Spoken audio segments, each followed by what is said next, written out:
35তম Malda district swimming কম্পিটিশনে অনুষ্ঠিত হলো জেলা ক্রীড়া সংস্থার সুইমিং পুলে। এই প্রতিযোগিতা অনুষ্ঠানে উপস্থিত ছিলেন ইংরেজবাজার পৌরসভার চেয়ারম্যান কৃষ্ণেন্দু নারায়ণ চৌধুরী, জেলা ক্রীড়া সুইমিং সংস্থার সম্পাদক দেবব্রত সাহা সহ জেলা ক্রীড়া সংস্থার কর্মকর্তারা।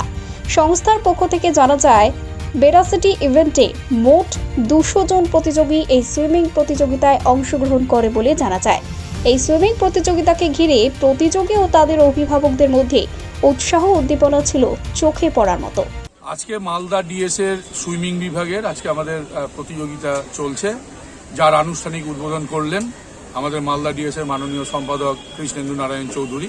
এটা আমাদের 35তম বার্ষিক সন্তরণ প্রতিযোগিতা। এখানে 200 বাচ্চারা তারা প্রতিযোগিতায় অংশ নিয়েছে। আমাদের গতকালও কিছু প্রতিযোগিতা হয়েছে 400 মিটার, বাকিগুলো আজকে হচ্ছে। আমাদের 82টা ইভেন্ট রয়েছে এবং খুব সুন্দরভাবে প্রত্যেকের সহযোগিতায় আমাদের এই প্রতিযোগিতাটা হচ্ছে।